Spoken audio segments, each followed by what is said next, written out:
믿음이 없이 살 수 없는 세상.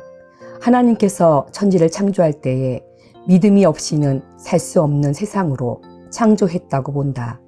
왜냐하면 이 천지를 창조할 때에 믿음이 있되 참된 것을 믿고 나가는 사람에게 완전한 것을 주기 위하여 완전한 세상을 두고 완전치 못한 세상을 두었다고 본다. 이것은 완전치 못한 세상에서 완전한 것을 믿는 사람이라면 완전한 인격을 이루어 완전한 세상으로 가게 한 것이 대자연을 창조하신 하나님의 진리이기 때문이다. 이제 믿음이 없이 살 수 없는 세상에 대하여 다음과 같이 말한다. 인생이라는 것은 자체가 완전한 것이 아니고 완전케 해주시는 대상자를 믿음으로써 완전한 것을 받음으로만이 완전한 인격이 되기 때문이다. 그러므로 조물주께서는 다음과 같이 역사하는 것이다. 누구든지 믿는 대로 끝을 맺게 하는 것이 하나님의 공의라는 것이다. 믿는 대로 갚아주기 위해서는 하나님의 말씀이 있는 동시에 가장 강교한 마귀의 말도 있게 하신 것은 믿는 대로 받게 하는 공의로운 법칙에 대한 방법이라고 본다. 그러므로 에덴 동산에 있는 아담 하와에게 하나님은 선악과를 먹으면 정령 죽는다는 법을 주시는 동시에 강교한 뱀을 통하여서는 결코 죽지 않으리라고 말하게 했던 것이다. 이러한 가운데서 하나님의 말씀을 믿지 않고 마귀의 말을 믿었다는 것이 이 세상에 사망, 고통, 슬픔을 가져온 것이다. 그러므로 마귀의 말을 참인 줄 믿고 타락한 인생에게 다시 믿을 수 있는 기회를 준 것이 종교라는 것이다. 사람이라는 것은 미래를 모르는 인간이므로 현재 좋은 것을 따르게 되는 것이다. 그러므로 마귀는 장차 망하더라도 그때의 사람의 마음을 끄는 방침을 쓰는 미혹을 시키는 것이 가장 강교한 뱀이다. 그러나 하나님은 현재 괴로움을 주는 것 같으나 장차 영원한 영광의 나라를 축복으로 주자는 것이 하나님의 역사이다. 그러므로 내일 일을 모르는 인간들은 대부분이 마귀의 말을 믿게 되는 것이다. 이제 믿음에 대한 차이점을 다음과 같이 말한다. 하나, 볼 수 있고 만질 수 있는 것만 믿는다는 소위 과학적 신앙이라는 것이 있다. 이것이 금일의 문화인들의 사상이라는 것이다. 이러한 신앙관을 가진 자들은 그 인격이 물질계 안에 국한된 인격이 될 것이다. 그러므로 이러한 인격자는 그 생활이 볼 수 있고 들을 수 있고 만질 수 있는 세계에서 오는 것으로 미를 이루고 살아보려는 자들이다.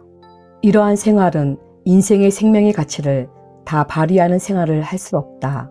왜냐하면 사람의 생명이라는 것은 그런 범위 안에만 국한된 것이 아니기 때문이다. 예를 든다면 공중으로 얼마든지 날아갈 수 있는 새가 광주리 속에서 돌아가는 것과 같은 생활이라고 본다.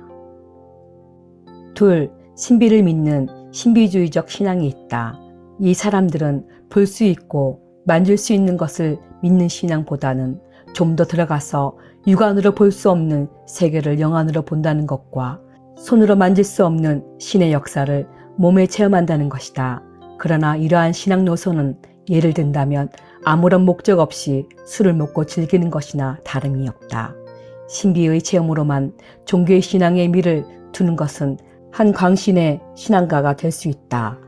셋, 하나님의 약속의 말씀을 합법으로 믿는 신앙이 있다. 이 신앙에는 두 가지가 있다고 본다. 첫째, 소위 정통파라는 신앙이다. 이 신앙은 이적은 폐지라고 한다. 이것은 신께서 성경을 세상에 나타내 주기 위하여 그 시대에는 이적이 있었지만 지금 와서는 있을 수가 없다는 것이다. 이러한 자들은 신비적인 체험을 부인하는 소위 학자적인 생활이라는 것이다. 이러한 신앙에는 바리새교인과 같이 외식하는 일이 있게 된다. 둘째, 참된 약속을 믿는 동시에 그 말씀이 이루어지는 산체험을 받고 말씀이 교리화된 것보다도 인격화되고 생활화되어야 한다. 또한 그 말씀을 증거하되 교리적 학설보다도 체험적인 인격을 가지고 생활화되는 세계에서 그 진리를 전할 수 있는 인격을 가지고 생활을 해야 한다. 진리를 증거할 때에 받는 자들도 합법적인 진리를 믿는 동시에 인격과 생활로 체험이 있는 은총 속에서 날마다 푸른 새순같이 새로워지는 생활이 있게 된다. 이러므로 누구든지 믿음이 없이는 살 수 없는 것이로되 그 믿음이 과연 조물주 하나님의 축복을 받느냐 못 받느냐에 의하여 그 생활은 좌우되는 것이다.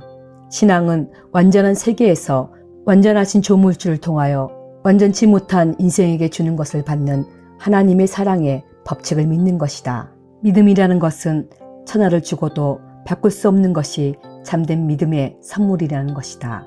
믿음을 자신이 가진다는 것은 불완전한 것이로되 택한 자에게 하나님이 믿음의 선물로 준다는 것은 완전한 것을 택한 자에게 주기 위한 사랑의 법칙이라고 본다. 하나님께로 믿음을 받았다는 것이 무엇보다도 가장 큰 축복이라는 것을 알아야 할 것이다.